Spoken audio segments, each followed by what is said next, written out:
What's going on, guys? Alex here with 814 EDC, and today I am ready to do my full review of the Civivi Stylum. Now, you guys are probably seeing this on Friday, so happy Friday. I hope you had a good day so far and you continue to have a good night. So I'm ready to do my full review on this. This is a relatively new, what's the word I'm looking for? New offering from Civivi. I basically figured out or found out about this knife I've had this for probably about a month now, and I found out about it like a week before I bought it. This is a Civivi knife, but it's a Ferrum Forge design, so it's a collaboration between Ferrum Forge and Civivi, which is really cool. And the big kind of reason I wanted to check this out is because it is a double detent flipper. This is a non-locking knife, and I kind of wanted to check a double detent out for a while. I know MBK, Monterey Bay Knives, did a like Easy C or Easy K double detent non-locking flipper, and that's kind of my first exposure to one, and I've always just kind of been curious about it because I just wanted to check one out. Locking knives are obviously more of my jam, more of what I want to collect, but I figured at the price point of this, I think this was like 59 bucks, and it looked really cool because I loved how thin it was, and I loved just the overall design, language of it. I figured why not? Why not try it? So I got this in along with the Wii Eidolon, which is going to be reviewed next. But yeah, I just wanted to try it, and I'm looking forward to giving you guys some of my thoughts on this later on in the video. So jumping right into materials, you can see that this is a very small knife. It's very, very thin. It's just a small little guy.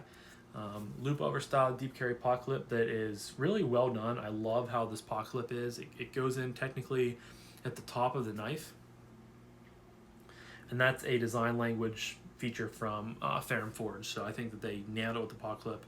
Looks super well done. It's a great pot clip.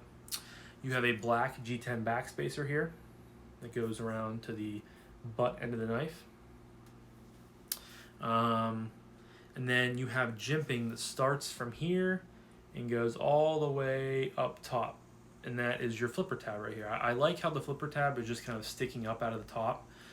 It's very unintrusive, and it looks good in my mind. So yeah, that's materials or handle scales are obviously micarta. I believe this is the dark green micarta that I got. I'm 95% sure that's what I have here, the dark olive green. They look really well done. I haven't carried this knife. I try not to carry it too much when it's really hot out, because I don't want to because I sweat quite a bit when it's really hot, and I didn't want to saturate the micarta with my sweat. So I tried not to carry it that much when I was out and about doing stuff. So it's still relatively fresh micarta, which is nice. And then the blade steel is 10CR 15CO MOV, which is a new steel to me.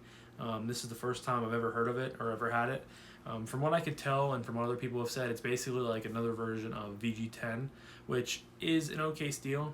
It's very acceptable, I think, in this price point, but it's not the best steel in my mind, or really anyone's mind.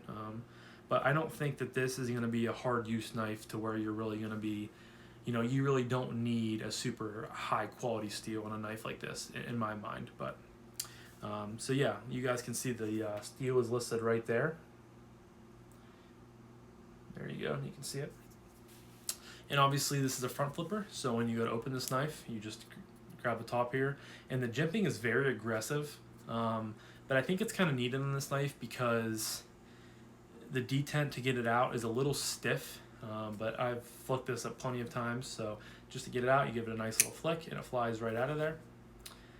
And there's the blade. You guys can see it is a Ferrum Forge design. Camera's not focusing. There it goes. The finish on here is like a really deep stone wash. I think it looked really good. Obviously I like the satin blades, but stone wash just hides marks a little bit more, so I used to like satin more, but now I'm kind of leaning towards stone wash a little bit more. But on a knife like this, similar to, you're not going to be hard using it that often, so maybe satin would have looked good on it too, but I think the stone wash looks good with the micarta. Very thin behind the edge. It's a relatively thin blade stock as well. This is a flat grind, pretty much a full flat grind besides a few swedges cut into the back there.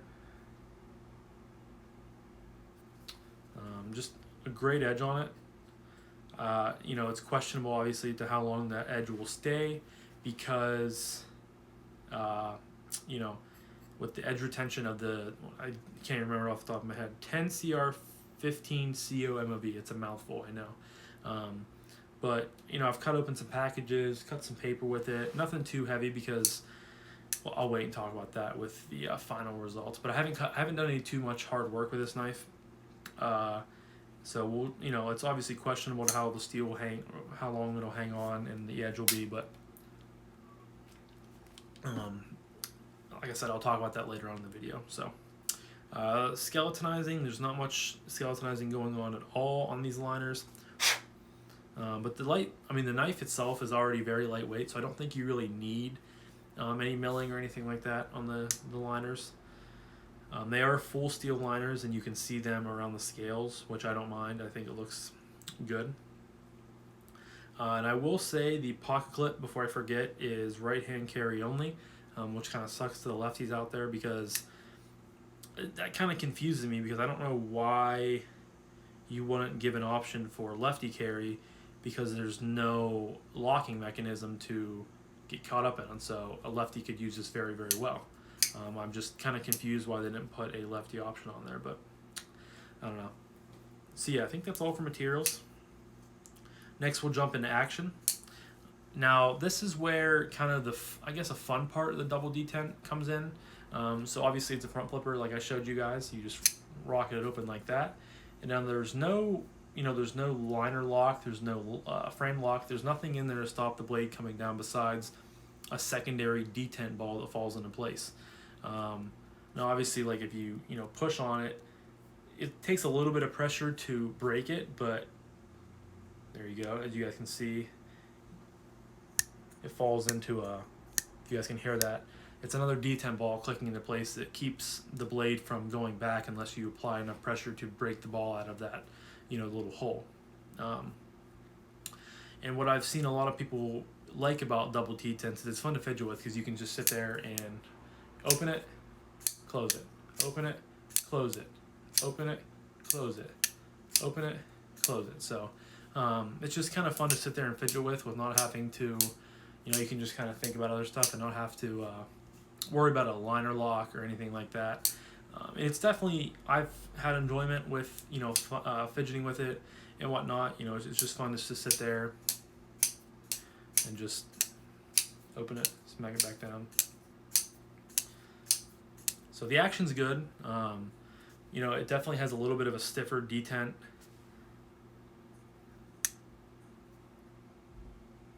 Coming out or on deployment, which is why that jimping's kind of a little aggressive because you have to really get some good leverage and just whack it open. And it does have a choil here, which I guess we'll just jump into now. Well, I'm not going to jump into yet, but I will address it now. And sometimes that's kind of the bad part of a double detent flipper is a lot of times I use a saber grip like this. And when my thumb's on this jimping up here, I go to push down and I break the secondary detent and it closes a little bit. So that's why that's a downside to having a double detent flipper is there's no lock. I mean, obviously that is a huge downside. If you you just have to be more careful when you have this. You have to be more aware of where your hands are on the blade. And I find myself, whenever I use this, to use the choil. That way, if I happen to break it, which I pretty much did, honestly, every time I use this knife, it's not going to be to cut your finger because you have, your finger on that choil, and it's not going to allow it to come down and cut you. So I do like that they included the choil, but I'll talk about more of that with Ergos. Yeah, but action's good. You open it, And really all you gotta do is kind of give it one push and it drops pretty much to the bottom. Sometimes I drop it too much and it bounces and comes back out. But it's very easy to, push down. So the action, obviously this is the first one I've ever experienced, so I can't address it and compare it to other ones, but it seems like it's well done. I would think that it has a good action, so that's what I'm going to give you guys. It does have a good action. So next up is Ergos, and I was just talking about the forward finger choil, so I won't really address that much, just besides the fact that, like I said, I do like it, how it is, there, I guess, and it's helpful to, preventing my fingers from getting cut, so I do like that. And the knife is very thin, it's very small. I can get 4 fingers on there just barely, even if I'm choked back. It has a nice little indent point there, and it's relatively nice and parallel and even the whole way going back. And it's comfortable, and it's very thin. I think that I would enjoy this knife more if it had a liner lock to it, because then I would probably be more apt to keep it, because spoiler alert, I am going to try to sell this knife. But the Ergos are good. They're a big plus in my book, just because it is a small, almost like a nice kind of gentleman knife, to where it's nice and easy to carry. It's comfortable. So Ergos are good. The jimping up top here, I don't know why they addressed it the whole way through there, because this isn't a knife that you really have to really grip into and use jimping that much, because you're not going to be, again, hard using this knife at all. And when I'm choked back, which I never really do much anymore when I use this knife, because like I said, when I find myself choked back, I put my thumb up here for pressure and I break it. I still don't think I would cut myself, but that's just more apt to, I don't have my finger up here to stop it right away. It has to, travel, and then it hits my finger down here, and that's pretty close to the blade. So I don't really like using it when I'm choked back. I much prefer having this little choil up here to use. But overall, Ergos are good. There's no hot spots in the knife. The pocket clip is very flush to the scale. You can't really feel that much. It's all contoured, no sharp edge or anything like that. So Ergos are good. Lastly, I want to talk about carry real quick. And this thing carries very, very well. I already said that I love the pocket clip on here. Honestly, one of my favorite pocket clip designs I've ever seen on a knife. I think it's very, very well done. And it's a super small knife. It honestly, back to the pocket clip real quick, it looks kind of like a pen pocket clip, so it's very indiscreet. And I could see, honestly, a lot of guys buying this and wearing it to church, wearing it if you're going to dress up, and maybe slipping it in like a chest pocket, just because it's nice and small, and it tucks away very, very well. I got a hair on it. When I have this in pocket, there's nothing here to catch on or anything like that. All the jimping's over on this side, which I think if it was opposite, you might catch your hand on the jimping a little bit, because it is very aggressive. But it's very lightweight, very, very discreet. It carries very well. I do have to give some props to the carrying ability of it, because this thing just kind of disappears in your pocket and you don't even really know it's there. So last category I want to go over is price point and would I recommend this knife when I buy it. Obviously I did buy it because I wanted to check it out, and I'm glad I did.